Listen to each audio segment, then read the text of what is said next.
El invitado de hoy en el encierro es un economista de alto coturno. Es filósofo, es profesor y habla duro a través de su columna de opinión, que es consultada por casi todos los medios en Colombia.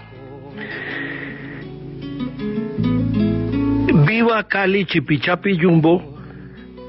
Y mi pariente Jorge García Prado le agregó y la potra zaina. Es estupendo tener a el economista, el doctor Mauricio Cabrera, en el encierro. Bienvenido, Mauricio. Muy buenas noches, Alberto. Un placer estar contigo y con la tía Anita en esta conversación. Pues sí, está bien hecha la referencia porque la tía Anita ha tenido mucho que ver con sus opiniones respecto de dos temas muy centrales, el fracking y, por supuesto, la financiación de la nómina por cuenta del virus, en la que usted de primero dijo que había que echarle mano al mecanismo constitucional del Banco de la República para que al gobierno no le falte plata. Lamentablemente no los ha convencido usted a los al gobierno porque todavía no han considerado de frente esa posibilidad, sino que dicen que al final de la jornada. ¿Cómo la está viendo? Yo la estoy viendo muy negra en ese sentido, Alberto, porque ya se está copando el cupo de emisión. La emisión no es mala y el Banco de la República, por eso lo llaman banco emisor, porque todos los días emite plata. En los últimos 20 días, desde que empezaron, o 4 semanas desde que empezó la crisis, el banco ha autorizado emisión por 34 billones de pesos. Eso es un crecimiento del 30% en la base monetaria. Eso es muchísima plata. Y el banco está soltándole esa plata a la economía.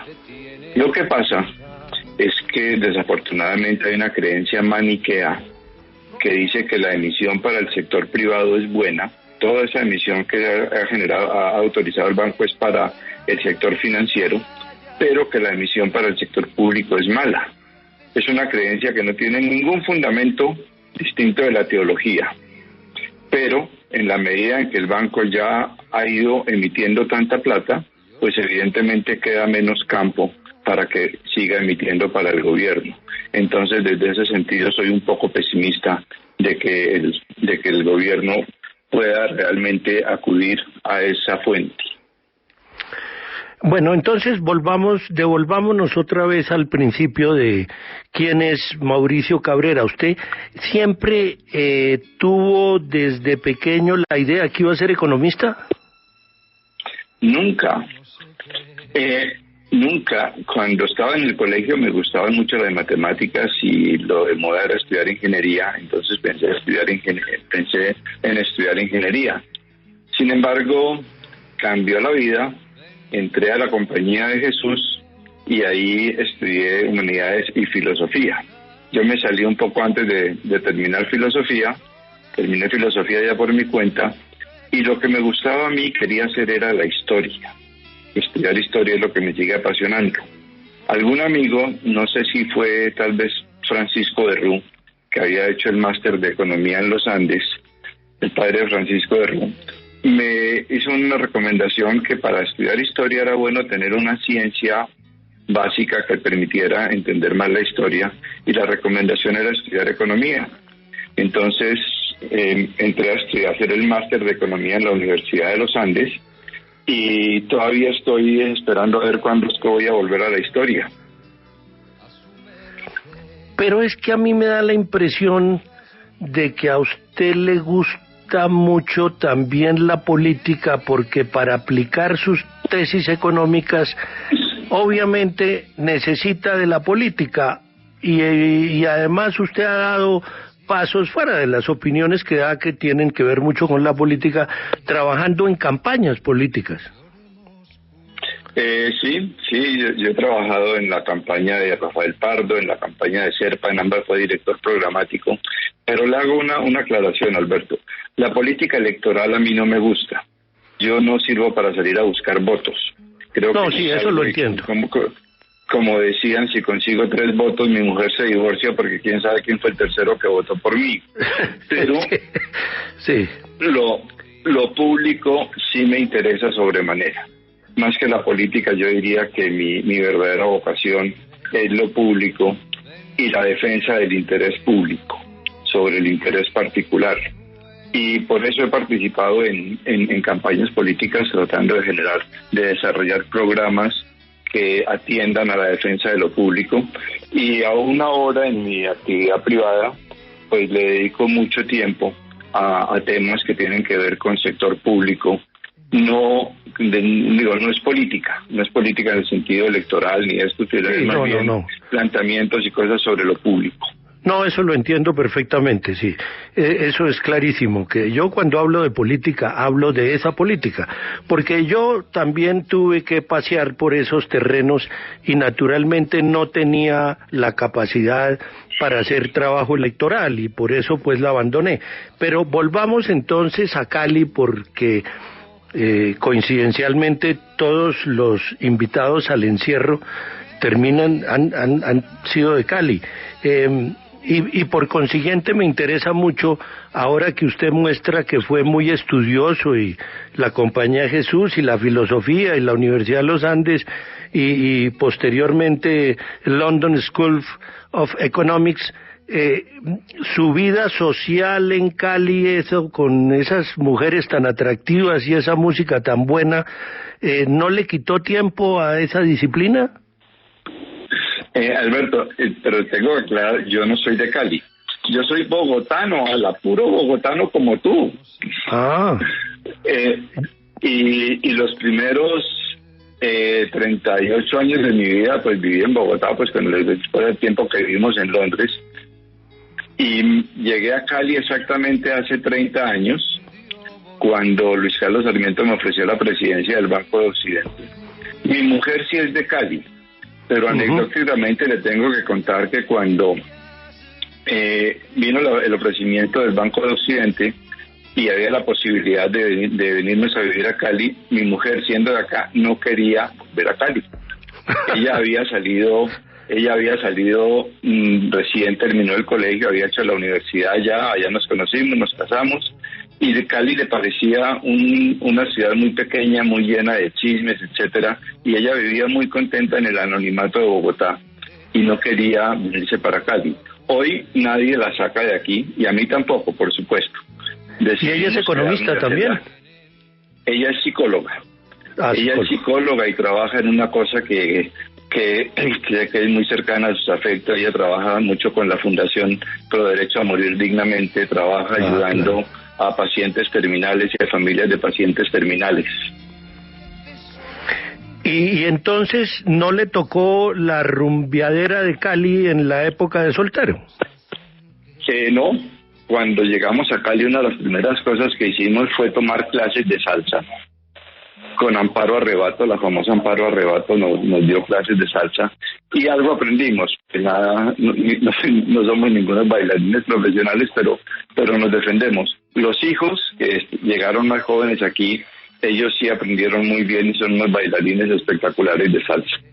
Pero entonces, la rumbeadera no. Sí, usted entonces fue buen estudiante y disciplinado y no le quitó tiempo la fiesta nocturna.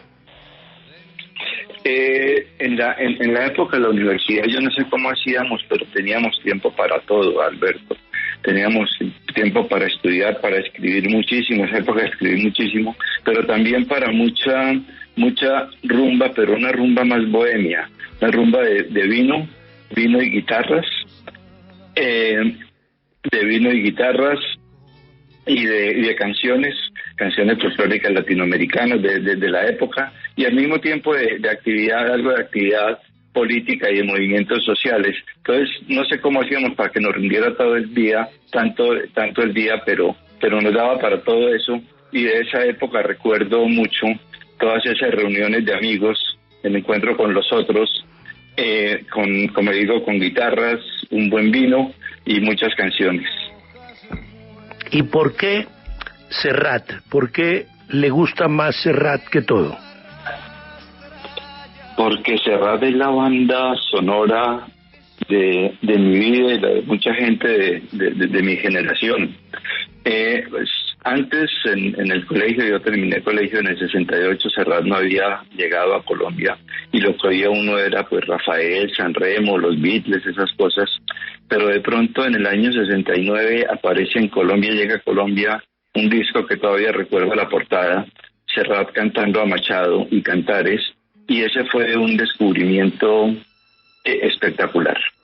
Fue un descubrimiento espectacular. Después vinieron los otros discos, El Mediterráneo, la canción infantil para despertar a una paloma, Decir amigo, todas estas composiciones de Serrat de los años 70 y un poco 80, que realmente son composiciones magistrales, no solamente la parte musical, sino la letra. Yo creo que si a Bob Dylan le dieron el premio Nobel, a Serrat se lo debían dar porque es uno, a mi modo de ver, uno de los grandes poetas de la lengua española.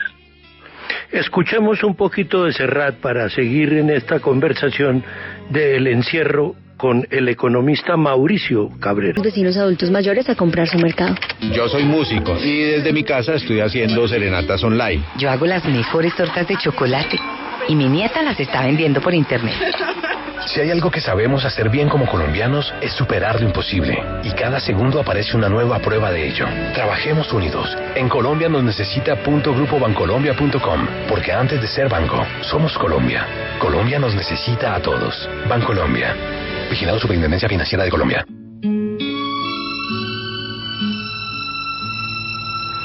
Bueno, entonces, qué vaina, no nos podemos quedar en esto que es más sabroso, tenemos que aterrizar en la realidad.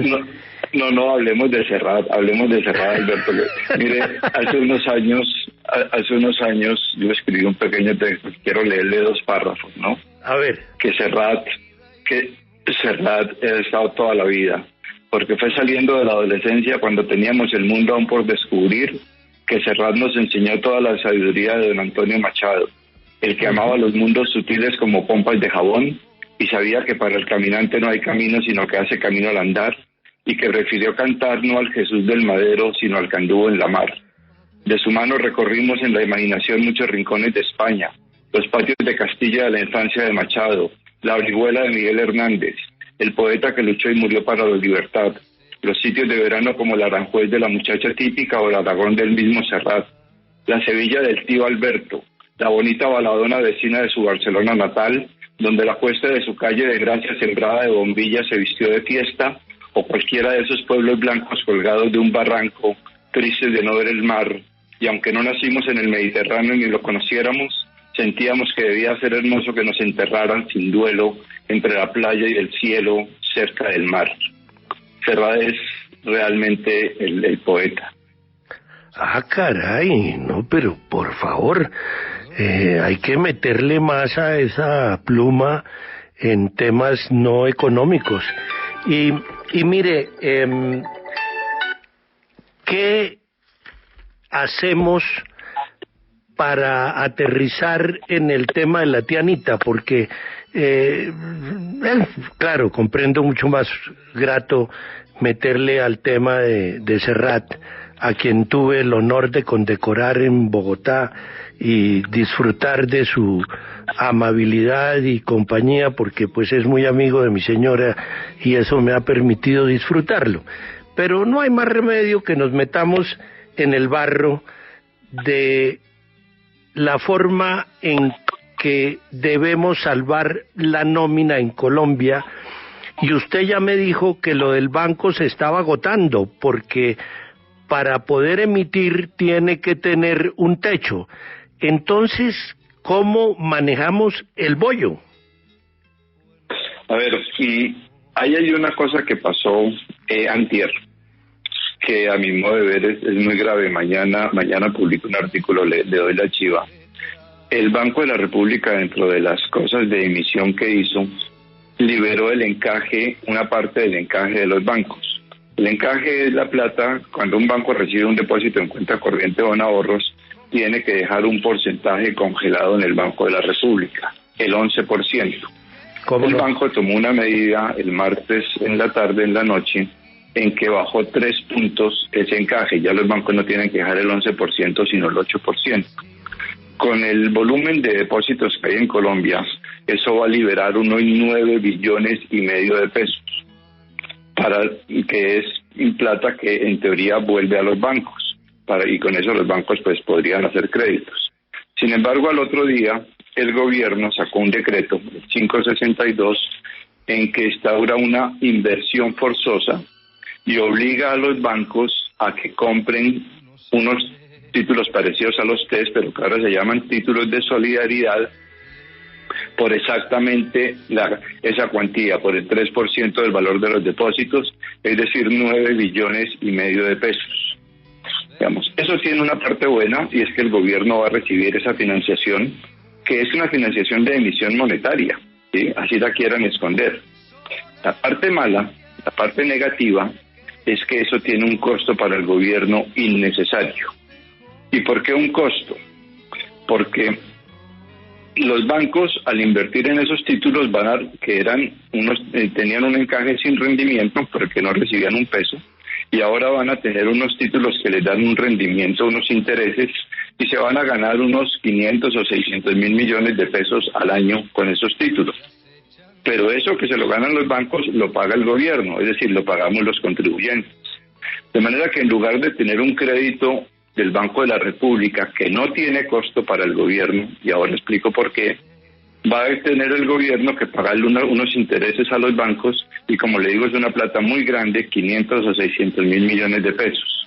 No, pero entonces, un minutico, porque lo que me parece más grave es que entonces se pueda entrar a la emisión por la puerta de atrás y se gaste el techo para hacerlo por la vía constitucional de la decisión de prestarle al gobierno con la totalidad del voto de la Junta.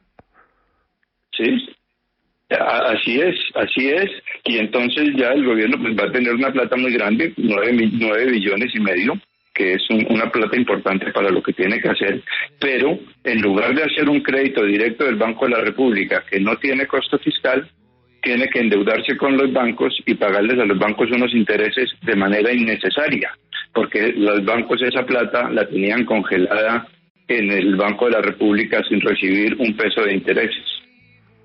¿Por qué? ¿Y ahora les va a tocar pagarle? Ahora le toca pagarles. ¿Por qué si el crédito fuera del Banco de la República no tiene un costo fiscal? Supongamos que el gobierno emite los TDS y los compra el Banco de la República y le paga intereses al Banco de la República. Entonces, desde ahí habría un primer costo para el gobierno. Sin embargo, los intereses que recibe el Banco de la República son utilidades del banco que se las devuelve al gobierno, que es el dueño del banco. En el neto quedan costando cero. Entonces, en lugar de tener una financiación del Banco Central a costo cero, va a tener una financiación con un costo importante que en este momento de afugia monetaria, de que cualquier peso se necesita, pues no tiene sentido que el gobierno esté gastando de esa plata en pagar intereses. Miércoles, caray, no, me está entrando la angustia de que se me está acabando el tiempo en el programa y tengo mucha cosa para comentar con usted. Pasémonos de una vez al tema más de fondo, y es su preocupación por la equidad y la redistribución del ingreso para salir, si es que el virus nos da permiso, a una vida normal y tranquila. ¿Cómo se consigue esa redistribución del ingreso por un camino distinto a los impuestos? Alberto, lo que pasa es que cuando se habla de redistribución hay que hablar de dos dimensiones distintas.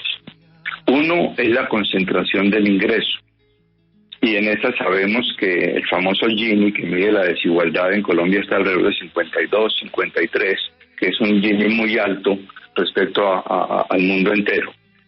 Pero hay otro elemento, otro aspecto de la concentración que es más grave, que es la concentración de la riqueza. ¿Quién es el dueño de la tierra? ¿Quién es el dueño de los depósitos financieros? ¿Quién es el dueño de las acciones? Los indicadores de concentración de la riqueza son absolutamente impresionantes en Colombia. Yo diría que son obscenos. La concentración de la tierra, el Gini de la concentración de la tierra es 0.88. El Gini de los depósitos financieros es 0.97, casi 1. Está en manos de muy poquita gente. 2.500 propietarios de la tierra son dueños del 53% de la tierra en Colombia, ¿sí? Es unas cifras de concentración de riqueza mucho más graves que la concentración del ingreso. Y hay que pensar en la distribución. La distribución definitivamente tiene que pasar por los impuestos, como lo han propuesto muchos Piketty, y tiene que haber un impuesto al patrimonio, un impuesto a los patrimonios más altos, para que realmente el Estado pueda ejercer esa función de redistribución. Pero hay que ir un paso más allá. Hay que ir un paso más allá a una cosa que el gran filósofo liberal norteamericano John Rawls llamaba la democracia de propietarios. Este no es un tema de socialismo, de acabar con la propiedad privada, no. La propiedad privada es algo tan bueno que la tiene que tener todo el mundo. Entonces tenemos que crear un sistema económico donde todo el mundo tenga algo de propiedad de activos productivos, para que la gente no tenga que depender únicamente de su trabajo, sino que todos tengan unos ahorros, una renta. Tenemos que extender la propiedad privada a todos los colombianos y que no esté concentrada en unas pocas manos. Miércoles, eso está buenísimo. Entonces nos toca volver otra vez a la política, porque ¿quién es para usted el presunto, el posible, el más atractivo candidato para poner en la realidad eso tan bueno de que todo el mundo tenga algo de propiedad privada productiva? Eso me parece que de eso tan bueno no dan tanto. Alberto, esa fue o ha sido una bandera tradicional del Partido Liberal Colombiano. Y en el Partido Liberal Colombiano, en el gobierno de Samper, en la campaña de Serpa, en la campaña de Pardo, propusimos ideas en ese estilo. Yo no sé quién está capacitado para recoger las banderas esas banderas en este momento. Las banderas que en su momento enarboló, por ejemplo, Serpa. El programa de Serpa era, a diferencia de, digamos, el lema del gobierno, de uno de los gobiernos de Santo, era todos por un nuevo país. Yo lo pondría al contrario, es un nuevo país para todos. Le digo, el Partido Liberal tuvo tradicionalmente esas banderas, hoy las ha arriado. El Partido Liberal hoy desafortunadamente no tiene ningún liderazgo en ese campo, y no veo yo en este momento una persona todavía que se anime a enarbolar esas banderas y a defenderlas. Creo que hay que construir una alternativa, un movimiento no es un partido nuevo, pero un movimiento que recoja todo el sentimiento progresista que hay en el país y que se logre una fuerza política que sea capaz de luchar por esas banderas de equidad en la distribución del ingreso y de la riqueza. El diablo. Entonces usted por ahora no tiene por quién votar. En este momento no. En este momento no tengo por quién votar. Como le digo, desafortunadamente le trabajé mucho tiempo al Partido Liberal, hoy lo veo muy desdibujado y no veo allí ningún liderazgo capaz de enarbolar esas banderas. Pues me quedaría conversando con usted mucho, porque me quedó faltando la influencia del padre de Roux sobre todas estas ideas y programas liberales que usted enarbola, y me queda debiendo el perfil de Serrat, con la poesía que veo que usted tiene bastante tentación de meterle la muela a esa poesía que representa Serrat. Yo le agradezco que me haya acompañado en el encierro de hoy. No, Alberto, muchas gracias a usted por la invitación. Ha sido muy agradable conversar contigo y un abrazo muy grande a la tía Anita. Así lo haré. Mañana otro invitado de interés nacional en el encierro.